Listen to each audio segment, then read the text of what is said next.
Mire, no afloje, conserven la memoria. Conserven la memoria de lo que han recibido, no solo de las ideas, sino de los testimonios. Este es el mensaje que les doy en este día.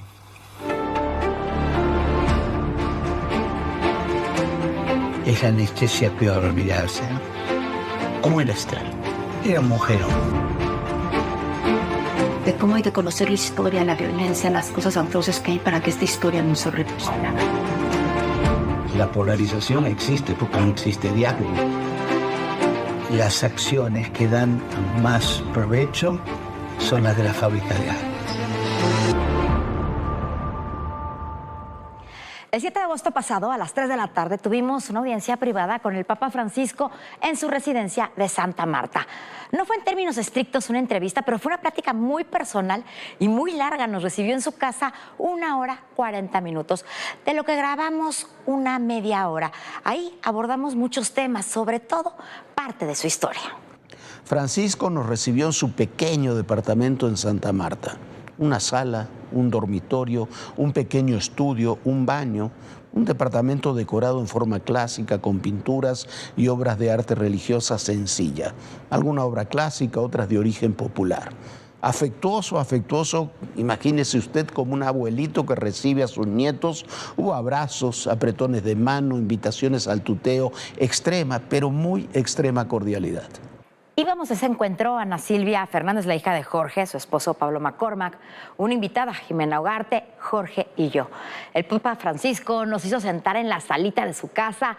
Ana le regaló sus alfajores de hojaldre preferidos, que no se consiguen en Roma, y nosotros le llevamos un grabado de la Virgen de Guadalupe de una artista muy especial que se llama Nora Ricalde, que tiene ya una obra original en el Vaticano. Muy rápido, Francisco comenzó a hablar del tema que quería tratar centralmente, del malestar que le había causado que un grupo de legisladores argentinos hubiera ido a ver a los militares condenados a cadena perpetua por crímenes de lesa humanidad durante la pasada dictadura militar en Argentina.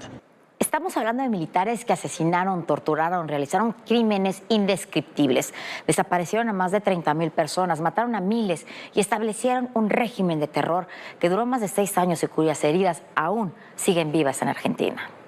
Para comprender todo esto y saber por qué nos recibió Francisco de esta forma, le tenemos que contar una historia muy personal.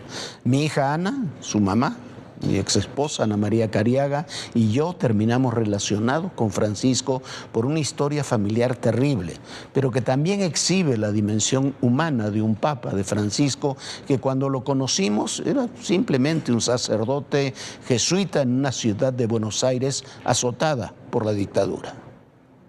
Para comprender esta historia hay que llevarla mucho más atrás y todo gira en torno a una mujer, Esther Ballestrino de Careaga.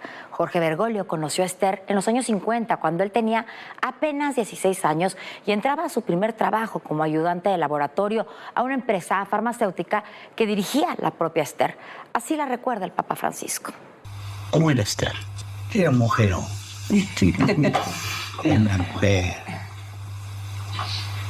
decidida, muy madre, muy... O sea, no era una ideóloga, no. Una mujer que trabajaba, que tenía sentido común, que ayudaba a aprender las cosas, me ayuda. Muy humana, muy humana. Y madre, ¿no? Esther, una mujer de izquierda muy adelantada para su época, una activista política que había nacido en Uruguay, había vivido en Paraguay y terminó viviendo toda su vida después como asilada política en Argentina, donde vivía con su esposo, donde nacieron sus 3 hijas, se convirtió en una especie de mentora del Papa Francisco. Le regalaba libros, le recomendaba qué leer, qué ver, qué oír. Dice Francisco, dice el propio Francisco, que Esther fue la persona que le enseñó a pensar y sobre todo a pensar políticamente. Pero jugó un papel aún más importante. Cuando un Jorge Bergoglio, ya bien entrado en la adolescencia, dudaba entre su vocación de seguir los hábitos, entrar al seminario o seguir con una vida normal, con su trabajo, su vida cotidiana, su novia, sus estudios, fue Esther quien lo impulsó a que si su verdadera vocación era el sacerdocio, la siguiera. Jorge Bergoglio, el actual Papa Francisco, entró entonces al seminario y mantuvo una amistad con Esther que duró toda la vida, hasta que Esther fue secuestrada, torturada y asesinada por la dictadura militar en diciembre de 1977.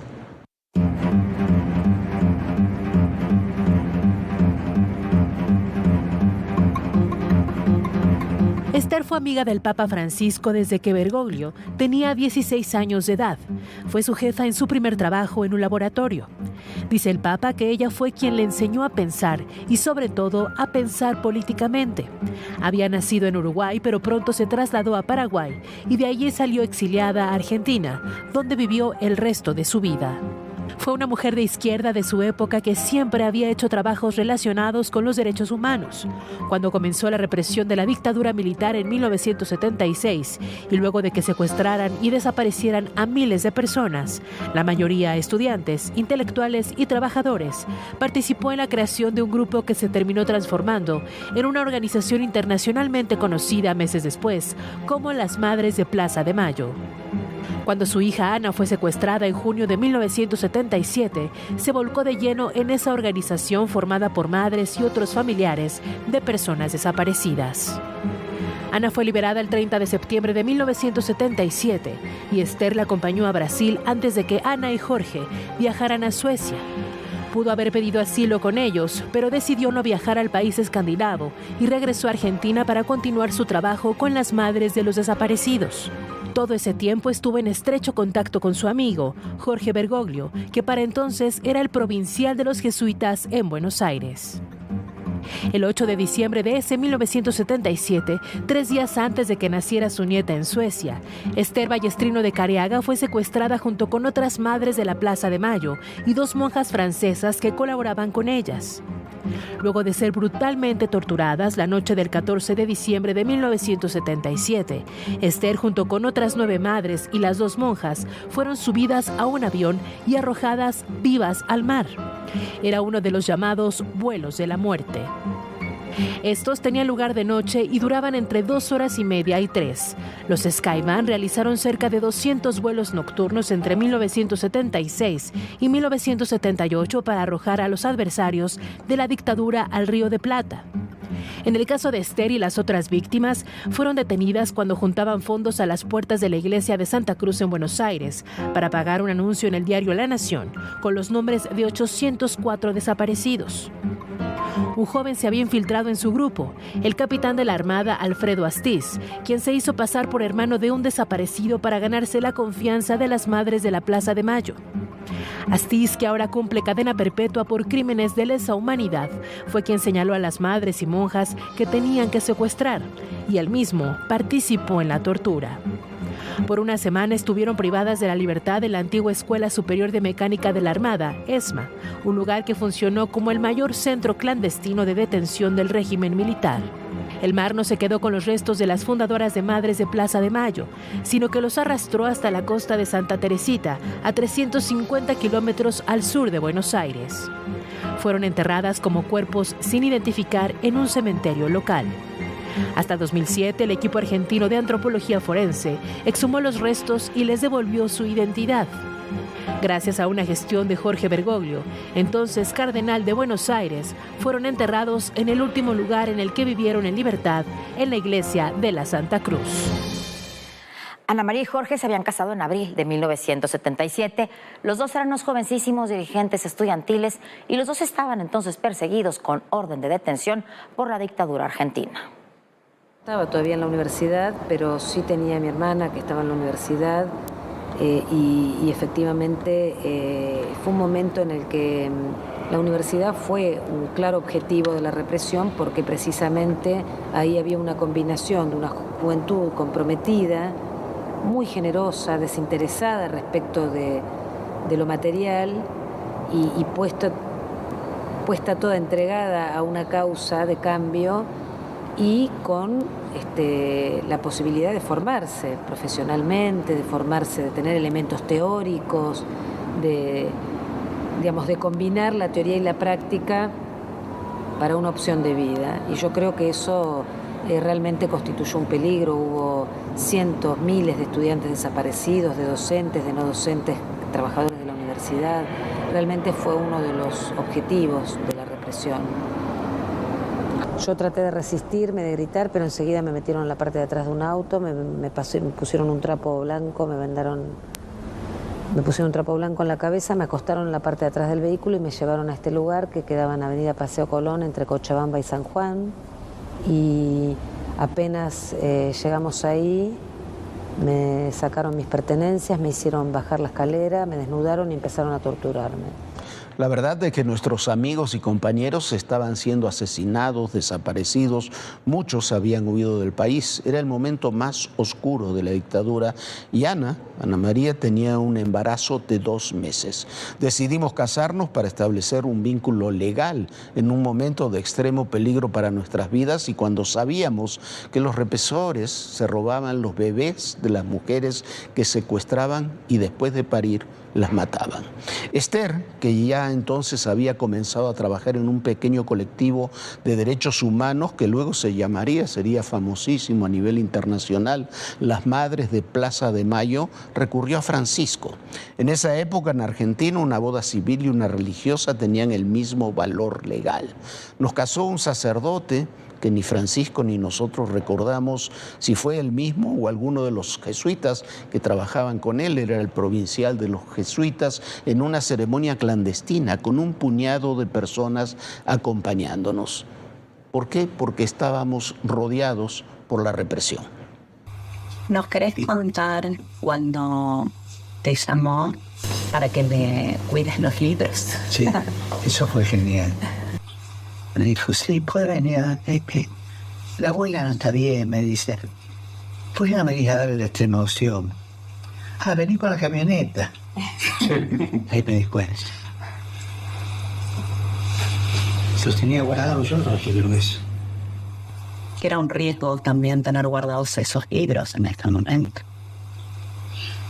Cariaga una vez me dijo y que le gustaría tenerlo Cariaga cuando quiera, está jugando. Después no. Era los libros de batalla, del pensamiento marxista, político. Ahora, ¿qué hubiera pasado en ese momento si los militares en la dictadura lo encuentran a usted con estos libros? Hubiera sido gravísimo, ¿no? No sé, mejor no pensarlo, pero que gracias a Dios los cargué y me los llevé a San Miguel. 8 semanas después de esa boda, cuando Ana María tenía apenas 16 años y estaba embarazada de 3 meses, fue secuestrada y recluida en un campo de concentración. Así lo cuenta la propia Ana María Careaga en los juicios a los militares en 1985. Ella fue una de las principales testigos en contra de los torturadores. Le voy a tomar ahora el juramento. ¿Jura o promete por sus creencias decir la verdad de todo lo que sabe y se le pregunte? Sí, prometo. En primer término, le pido que cuente cómo fue su secuestro y su desaparición. Bueno, yo fui secuestrada el 13 de junio de 1977, cuando tenía 16 años y estaba embarazada de menos de 3 meses. Estaba en las esquinas de Avenida Paseo Colón, de Avenida Juan B. Justo y Corrientes, y estaba caminando unos metros sobre Corrientes desde la Avenida Juan B. Justo cuando 2 hombres me agarraron, vinieron hacia mí de forma tan directa que yo pensé que iban a entrar a un negocio porque yo estaba justo al lado de una vidriera. Me agarraron por la fuerza y me metieron en la parte de atrás de un vehículo. Yo intenté gritar, prácticamente no tuve tiempo. Me pusieron en la parte de atrás, me vendaron los ojos y me llevaron a un lugar que después supe que era el centro clandestino de detención, conocido como Club Atlético, ubicado ahí sí en la Avenida Paseo Colón, entre Cochabamba y San Juan.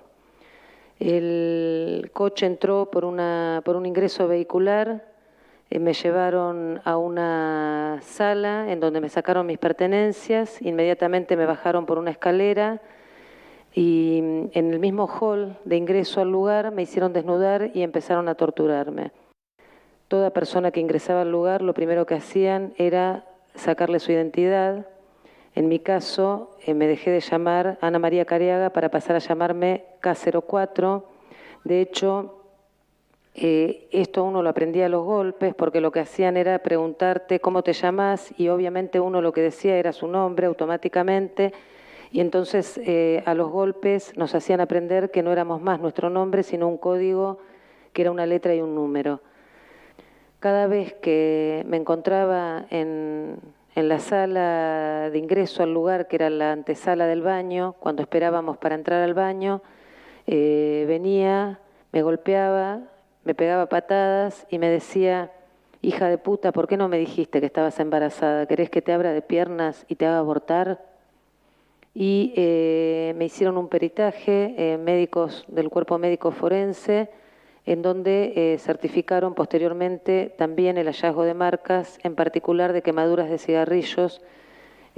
Todo esto yo lo tengo conmigo, si es de interés del tribunal, estos certificados también los puedo dejar copia. Si bien yo describí esto, la tortura, que digamos es muy difícil describir lo que significa y que es mucho más que lo que estoy diciendo, la tortura no era solamente esta agresión al cuerpo por la que pasábamos prácticamente todas las personas que éramos detenidas ahí, sino que también toda la vida en el campo de concentración era una tortura permanente. La pérdida de la identidad, no se podía hablar, no se podía reír, no se podía llorar, no podíamos tener ningún tipo de expresión que tuviera que ver con la condición humana. Estábamos todo el día con los ojos vendados, con cadenas en los pies. Yo estuve los casi 4 meses que estuve ahí en estas condiciones.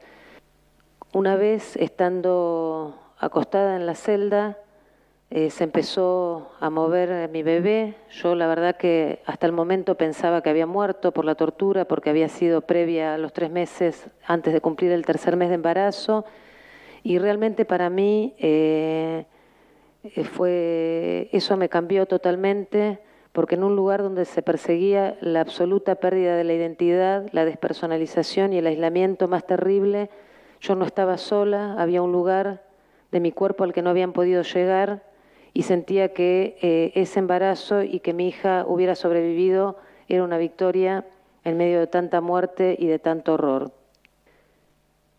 Otra de las situaciones que era una tortura permanente era el hambre. Mientras estábamos ahí, el hambre era desesperante, las horas no pasaban, no pasaba el tiempo. Yo me acuerdo que me sacaba hilos del vestido y hacía trencitas, tratando de buscar algo para que pase el tiempo. A veces contaba 1, 2, 3, 4, así despacio, hasta llegar, contando segundos, hasta llegar a minutos y después a horas, para tratar de que pasara el tiempo.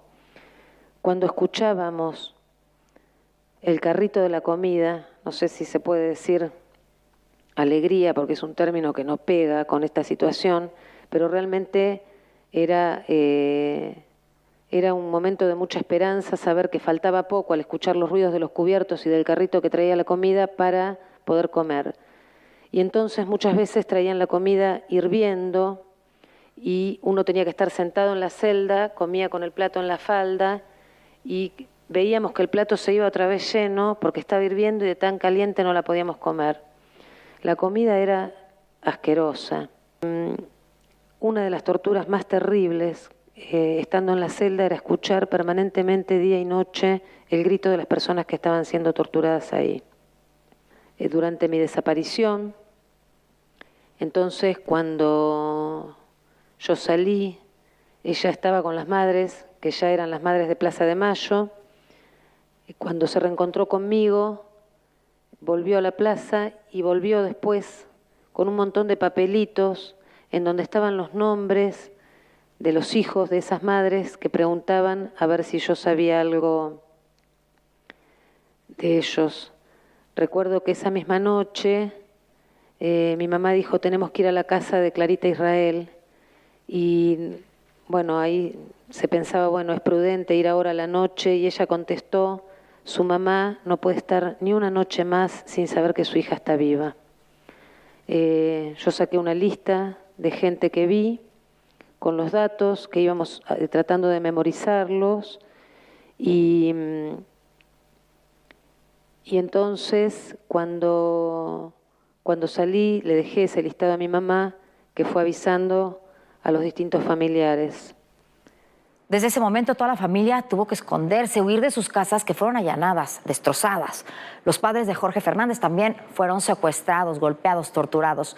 Era enero de 1976, semanas antes del golpe militar.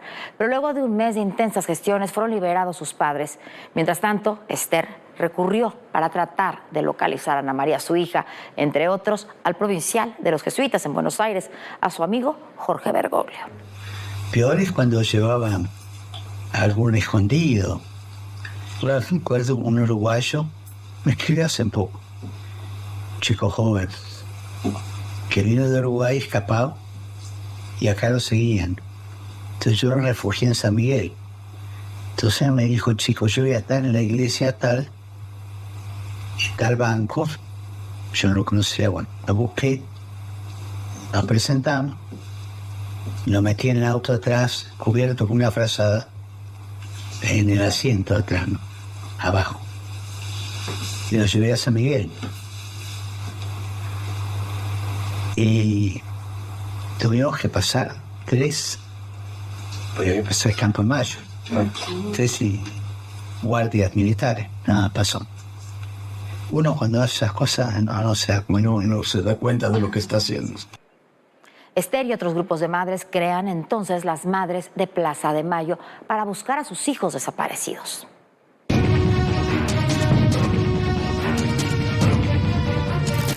Mi hija estaba embarazada de 5 meses cuando se la llevaron. Mi nieto tiene que haber nacido en agosto del año pasado. Hasta ahora no he podido saber nada de él. Lo único que sabemos es que los chicos nacen, pero se los dejan en los establecimientos así, casas cunas con NN, y no podemos encontrarnos nunca con nuestros nietos. Me llevaron y me torturaron para que dijera dónde estaba mi hijo. Esa es la Argentina que tenemos.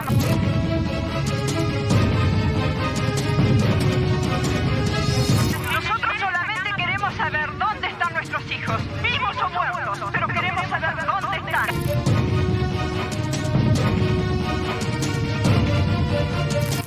Que nuestros hijos, que nos entreguen nuestros hijos, los hijos, y nos muestren la cara y digan dónde están.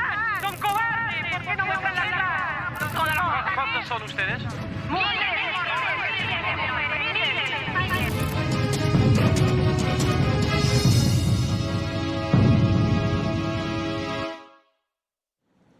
Las gestiones de Esther buscando a Ana María llegan no solo a Bergoglio, sino hasta el propio presidente electo Jimmy Carter, que le exige a la dictadura argentina la aparición de 10 personas, 10 menores de edad, 6 de los cuales, entre ellos estaba Ana, seguían con vida, y Ana es liberada un 30 de septiembre en la noche. Días después nos reencontramos en Sao Paulo, en Brasil, el 7 de noviembre, con el apoyo del Alto Comisionado de las Naciones Unidas para los Refugiados. Ana María y yo, un servidor, viajamos de Brasil a Suecia como asilados políticos. Ana en una situación crítica de salud por las torturas recibidas y con un embarazo de 8 meses que sabíamos incierto. Y el 11 de diciembre en la ciudad de Växjö, en Suecia, nace Anita en buen estado de salud, pero cuando llaman a Buenos Aires para dar la buena noticia, les informan que Esther fue secuestrada por un comando de la Marina, junto con otras madres del movimiento de las Madres de Plaza de Mayo y 2 monjas francesas en la iglesia de la Santa Cruz. Luego se sabría que fueron brutalmente torturadas y arrojadas vivas al mar. Sus restos aparecieron en una lejana playa del Océano Atlántico días después. Los pobladores, que recibían cuerpos regularmente, los enterraron en una fosa común y fueron identificados a través de ADNs años después. Francisco, que ya era entonces el cardenal de Buenos Aires, autorizó que esos restos descansaran en la iglesia de la Santa Cruz.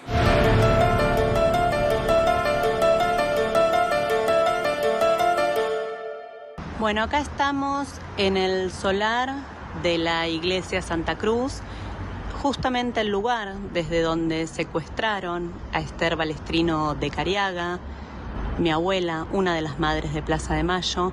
De acá también se llevaron a Mari Ponce de Bianco, otra madre, a una de las monjas y a otros desaparecidos, desaparecidas de acá, de la iglesia Santa Cruz.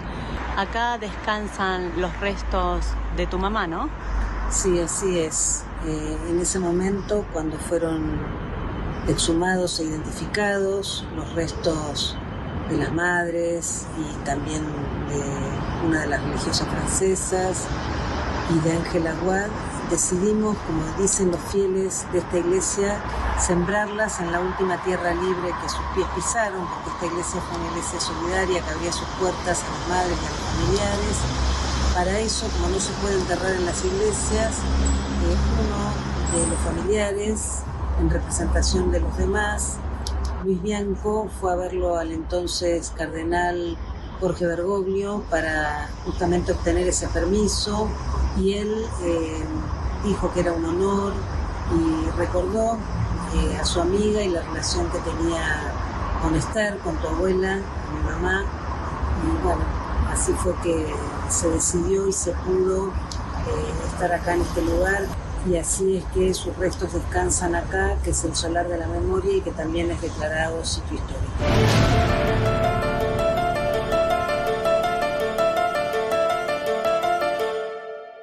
Bueno, el hecho es que sin contarle todo esto no se entendería la plática que tuvimos con Francisco.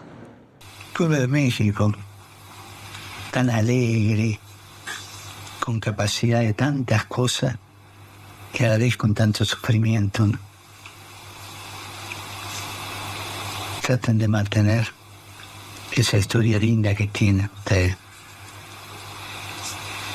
Dicen que hay mexicanos creyentes y mexicanos ateos, pero los creyentes y los ateos son guadalupanos también. Así que un saludo para todos.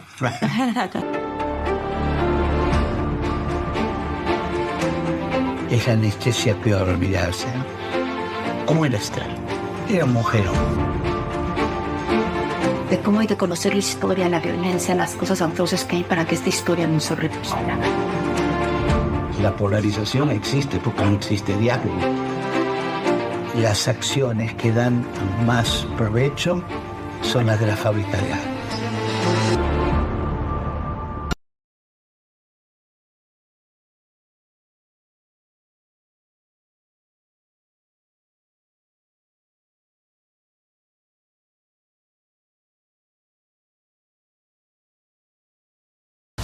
Te acompañamos todo el año.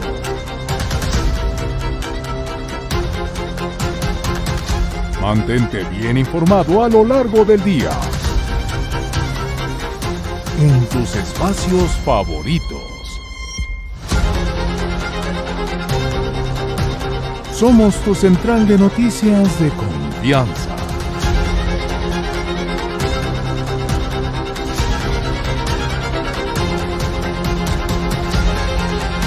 Que te comparte todo lo que sucede en tiempo real.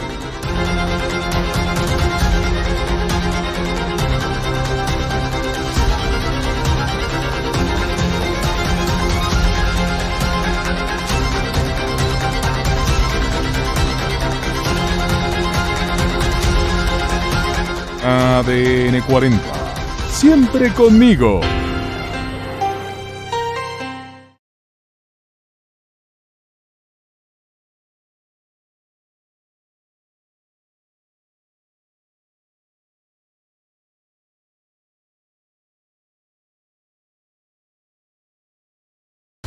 Te acompañamos todo el año.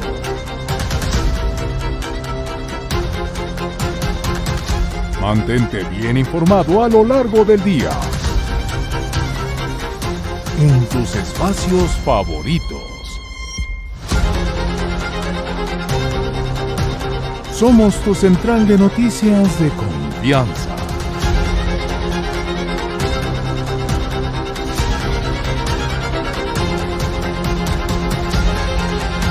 Que te comparte todo lo que sucede en tiempo real.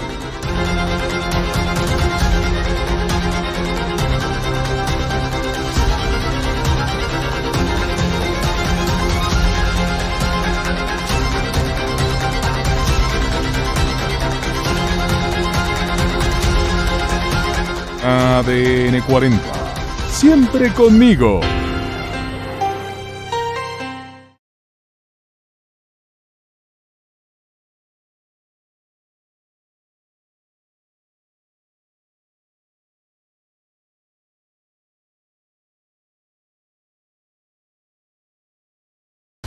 Te acompañamos todo el año.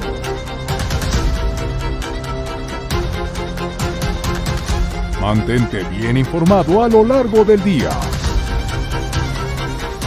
En tus espacios favoritos. Somos tu central de noticias de confianza.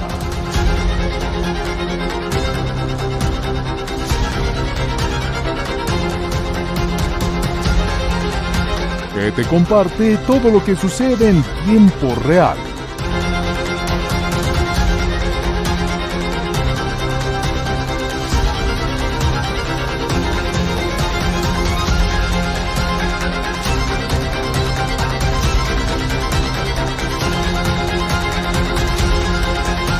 ADN 40.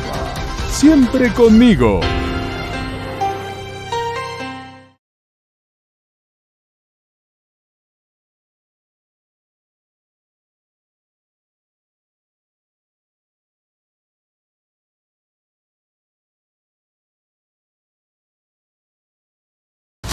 Te acompañamos todo.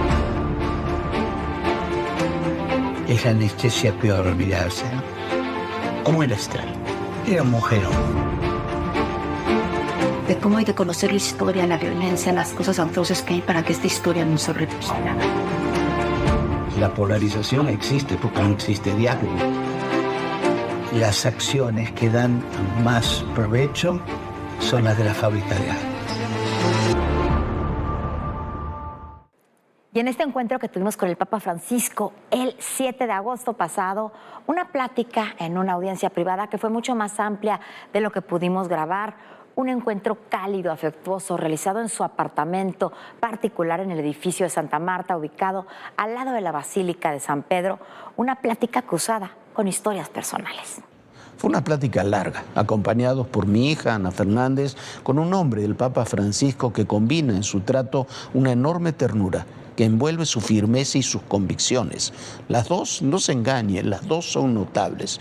La ternura y la firmeza, las convicciones y la aceptación de los demás.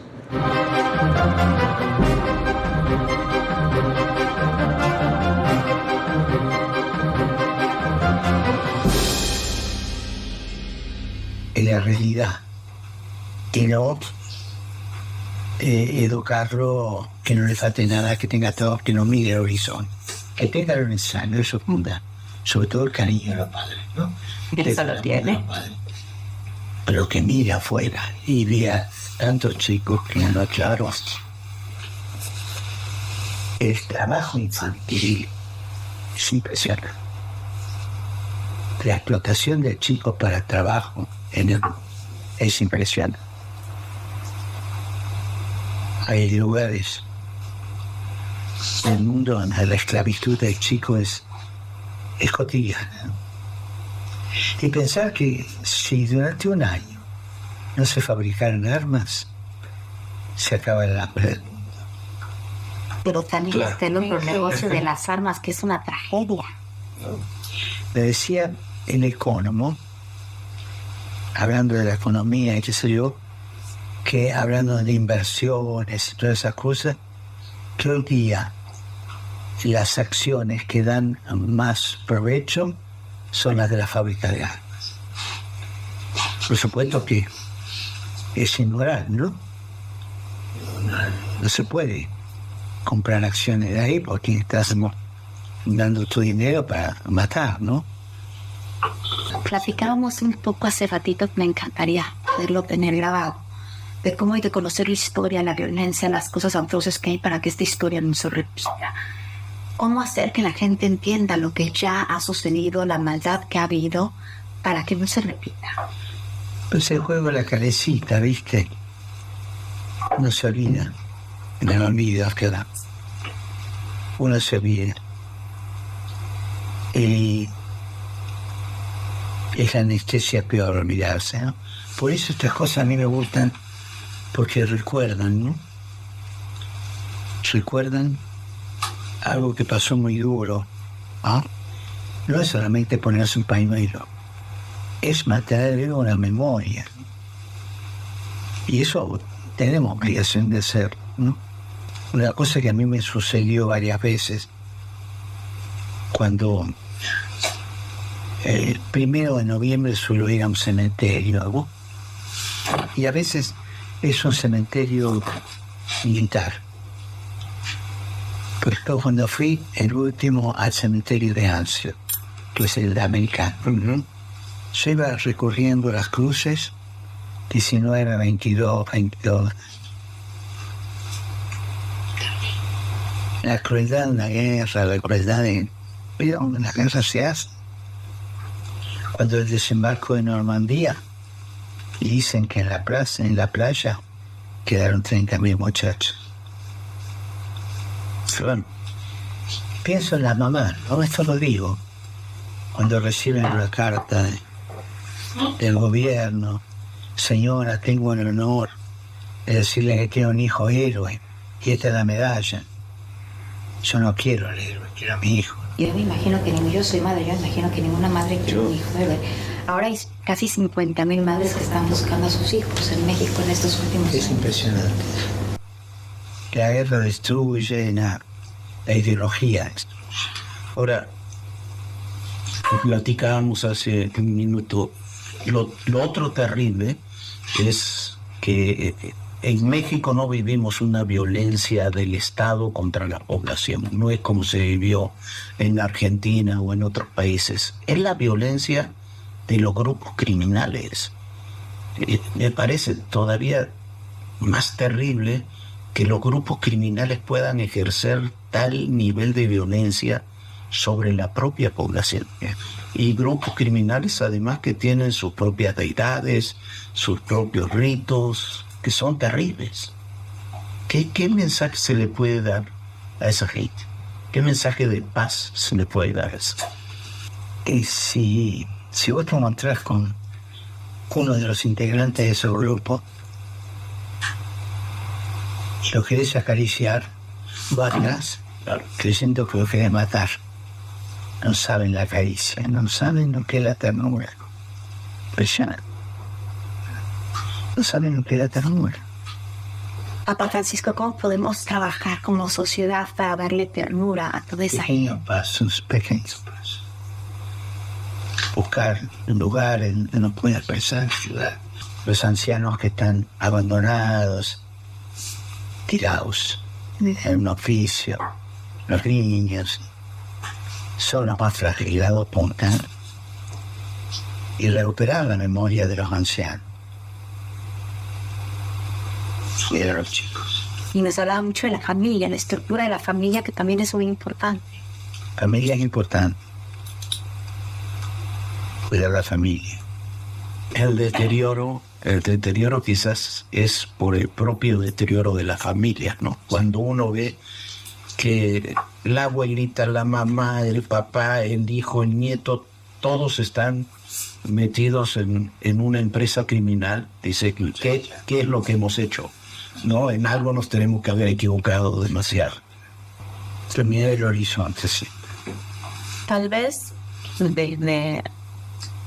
pienso que ese cariño que uno le da a sus hijos es como súper necesario para contrarrestar el mensaje, porque me parece que también estos grupos dan una salida a los jóvenes mucho más fácil en principio, después se vuelve terrible, pero son chicos que van creciendo y que ven que si hacen ciertas cosas pueden tener mucha plata y si no, no tienen trabajo y no tienen... Entonces van como por un lugar tal vez más accesible. No. Quizás no es la plata, es el sentido perverso, pero sentido de comunidad, de que son parte de algo, ¿no? Más que el dinero en sí mismo. Porque a veces hay una cosa que le falta, claro, a estos chicos, ¿no? A la perseverancia, camino, la ternura, no saberlo. Y también un poco de fe, ¿no? Un poco de fe, solo una ternura, una caricia, gran anhelado de la vivencia. A veces porque nunca la recibía, a veces por otras causas. Y a veces porque vivir en la calle también es difícil, ¿no? O sea, si uno no se pone duro, ¿cómo sobrevive? O sea, a mí hay algo que me parece intolerable es ver tanta gente durmiendo en la calle. Algo tenemos que hacer. O sea, el mundo no puede permitir que haya tanta gente durmiendo en la calle. Pero luchar, no bajar los brazos. No, bueno, como hacía mi abuela. En un minuto yo quería hablar, porque queremos hablar un poco de la abuela de Ana, de Esther Balestrino de Carial, que usted la conoció desde muy joven, tenía 16 años trabajando juntos. Esther fue secuestrada y asesinada durante la dictadura militar, fue una de las fundadoras de las Madres de Plaza de Mayo, buscando a la mamá de Ana, que estuvo secuestrada en aquellos años. ¿Cómo era Esther? Era un mujerón. Sí. Era una mujer decidida, muy madre, muy... O sea, no era una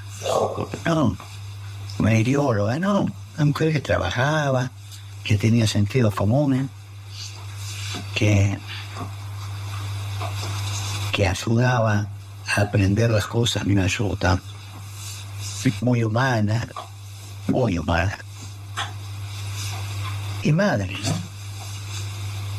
Bueno, Anita aprendió eso, no conoció a su abuela, pero Ana es una mujer, a mí me parece, no es porque sea la laica de mi esposo, pero es una mujer, tiene su cátedra, tiene su programa de radio, también es contundente, amorosísima, pero contundente. Esta es pues muy laissez-faire, muy humana, muy humana. ¿Sí lo regañaba? ¿Te retaba? ¿Lo retaba? Sí. ¿Cómo? A ver, platíqueme una historia de cómo lo retaba. Cuando yo me avivaba, yo sabía cómo resultaban las glicerinas, más o menos.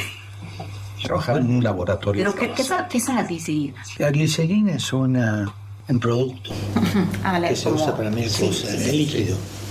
Entonces venía para hacer los análisis de glicerina. Cuando veía los primeros resultados, ya inventaba lo que seguía. Y cuando se yo a estar, mira, acá está. Che, hiciste muy rápido las cosas. No. Hacela toda entera. Esto se me está. Claro, dan más o menos igual. Bueno, pero ella tenía un respeto y un valor por el trabajo, que creo que por eso se lo hacía repetir. No importa que diesen todos igual, había que hacerlo, ¿no? Ahora, en un mundo tan polarizado como el que vivimos ahora, platicábamos, bueno, yo conozco a Esther a través de Jorge. Era una mujer marxista, una mujer muy liberal, y terminó dándole usted sus libros para que usted estudiara sin imponerle nada y aceptando los dos el punto de vista de cada uno, que muy es importantísimo. Muy respetuosa. Jamás te imponía una idea. Decía la suya, que es leal, jamás leer. Pero no había esta polarización y esta confrontación que vemos ahora. No, había más respeto. Y además el diálogo es lo que neutraliza la polarización. O sea, la polarización existe porque no existe diálogo. Si son monólogos compartidos, no hay posibilidad de diálogo. ¿Recuerda usted alguna anécdota de alguna plática con ella que tuvieran puntos de vista los dos completamente distintos? Una detrás de otra. Yo la respetaba y ella me respetaba. Recuerdo mucho todas las historias alrededor de los esposos, Rosenberg, ¿no? Algo. Ahí sí recuerdo mucho. Por ahí me daba un libro y me decía, mira, el hijo te va a interesar. Entonces explícame esto, ella me explicaba. Y me respetaba, ¿no? Cuando yo me metí de cura, ella me respetó y fue la amistad, ¿no? Y mantuvo la comunicación durante toda su vida. Ella murió en el 77, pero todos esos años mantuvieron la comunicación. ¿Nos querés contar cuando te llamó para que le cuides los libros? Sí, eso fue genial. Me dijo, sí, puede venir. La abuela no está bien, me dice. ¿Por qué no me digas darle esta emoción? Vení con la camioneta. Ahí me di cuenta. Los tenía guardados yo, no quiero eso. que era un riesgo también tener guardados esos libros en este momento. Careaga una vez me dijo y que le gustaría tener una Careaga cuando quiera, está jugando. Después no. Era los libros de batalla, del pensamiento marxista, político. Ahora, ¿qué hubiera pasado en ese momento si los militares en la dictadura lo encuentran a usted con estos libros? Hubiera sido gravísimo, ¿no? No sé, mejor no pensarlo, pero que, gracias a Dios, los cargué y me los llevé a San Miguel. Fue muy valiente en la coyuntura que había, todos perseguidos. No sabía cuándo podía hacerlo o no. Peor es cuando llevaban a algún escondido. Recuerdo un uruguayo, me escribió hace poco, un chico joven, que vino de Uruguay escapado y acá lo seguían. Entonces yo lo refugié en San Miguel. Entonces me dijo, chico, yo voy a estar en la iglesia tal banco. Yo no lo conocía, bueno, lo busqué, nos presentamos, lo metí en el auto atrás, cubierto con una frazada, en el asiento atrás, ¿no? Abajo. Y lo llevé a San Miguel. Y tuvimos que pasar 3, porque pasó el Campo de Mayo, 3 guardias militares, nada pasó. Uno cuando hace esas cosas no se da cuenta de lo que está haciendo. Pero era de la ciencia se encomendaba a Dios. Así es. Sí. A ver, ¿cómo mucha gente no sabe cómo vivió usted durante esos años de la dictadura argentina? Porque mucha gente lisa y llanamente no se lo imagina cómo lo vivió usted. Porque además nos consta que tuvo un papel importante para nosotros y para muchos otros. Para nuestra familia. Para nuestra familia y para muchas familias. Todos los días había noticia de gente que tomaban presa, desaparecía. Y hay que vivirla con mucho cuidado. Era provincial de los jesuitas, sí. Con mucho cuidado había que vivirla. En San Miguel había muchos escondidos. Con la excusa de que iban a hacer ejercicio espiritual. Lo teníamos guardado. Me acuerdo una vez un chico se había casado hacía poco, 2 años. Tenía una nenita. Trabajaba en el observatorio cercano. Y ya se lo llevaron. Y me acuerdo que yo fui ahí al cuartel de aeronáutica, pues, suponíamos que estaba ahí en la zona de San Miguel. Y convergí. Que estaba a cargo, parecía un hombre bueno. No, acá no tenemos nada. Yo sospechaba que estaba ahí casi seguro.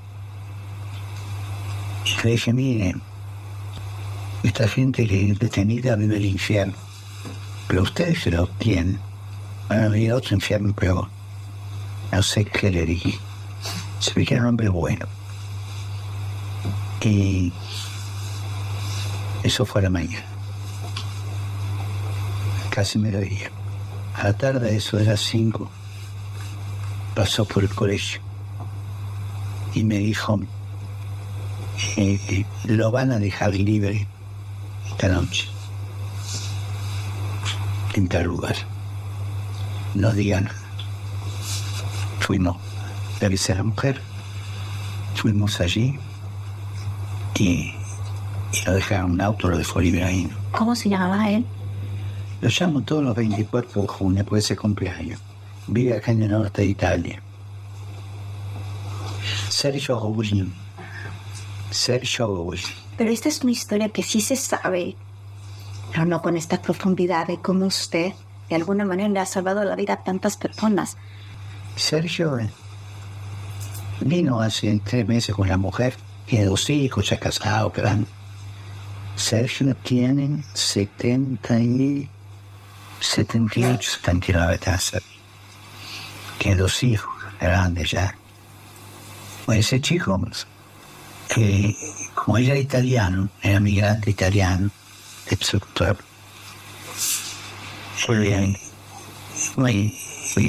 un hombre que era un hombre, el que no dejó libre.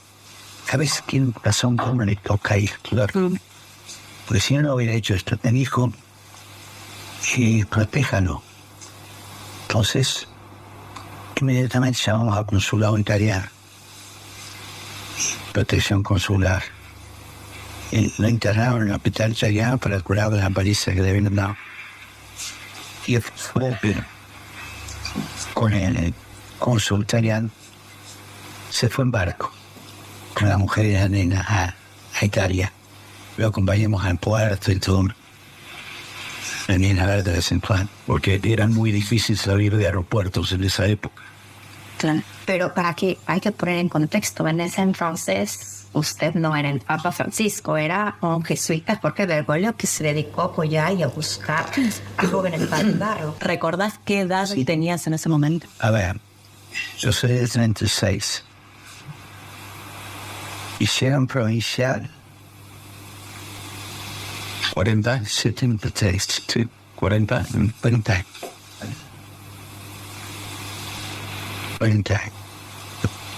¿Vos viste, mi abuela te llamó cuando le secuestraron a mi mamá? ¿Cómo te enteras? Me lo dijo.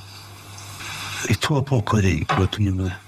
Sí, estaba embarazada de 3 meses y salió con 7 meses, 4 meses. De 8 prácticamente, ¿no? Porque, sí, pero fueron se cumplió 17 años en el campo de concentración y fueron 4 meses. Eso. Ella me contó, y después me contó cómo se salvó de quedar violada y todo.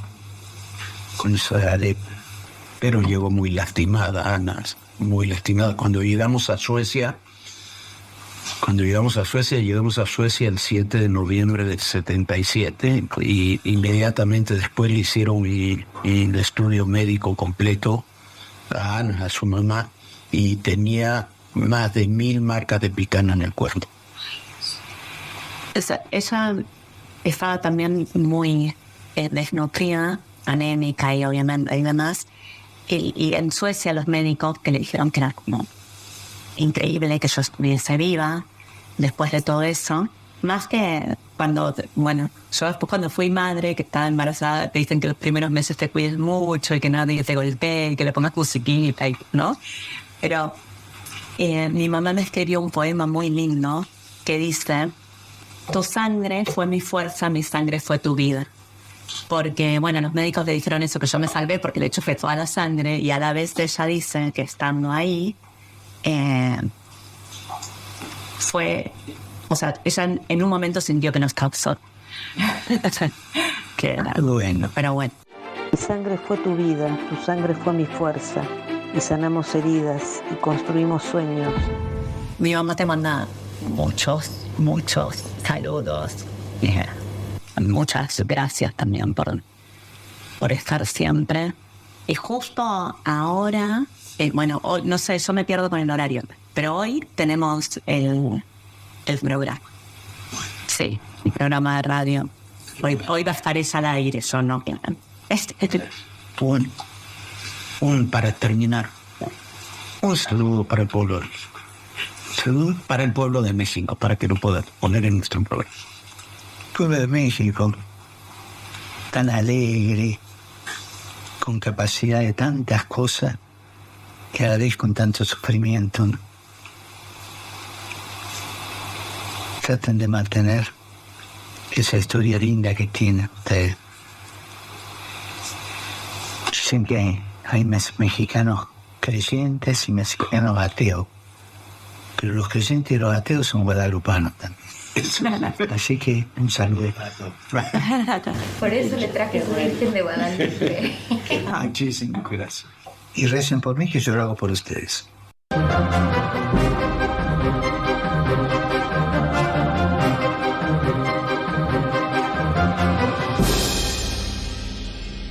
Ese es el Papa Francisco prácticamente en la intimidad. Antes de irnos me preguntó cómo iba a estar México con el nuevo gobierno. Nos dijo que había recibido a las dos candidatas, a Claudia y a Xóchitl. Sabe lo que sucede en México, está bien informado. Yo le dije que esperaba, que estaríamos mejor, que Claudia tenía un buen equipo y claridad sobre lo que quería y que tenía quizás mayor apertura personal. Nos dijo que le había causado una buena impresión personal. Bueno, y este encuentro que ha sido tan especial para nosotros terminó después de 1:40 y el Papa nos acompañó hasta la puerta y hasta bromeó con nosotros. Nos dijo, ¿saben por qué dicen en Italia que hay que acompañar a los invitados hasta la puerta? Y bueno, Jorge le dijo, ¿por qué? Y le dijo, para asegurarnos que no se vayan a llevar nada y que sí se vayan. Nos despedimos con bendiciones, abrazos, promesas de vernos pronto. Y bueno, así cerramos una de las jornadas más inolvidables de nuestras vidas. Afuera, en las calles de Roma, hacía un calor abrasador. Nosotros nos íbamos con el alma mucho más ligera. Luego de jornadas como esta, uno se convence aún más de que en el poder, en la política, pero también en la vida, todo, pero absolutamente todo, es personal. Gracias, muy buenas noches.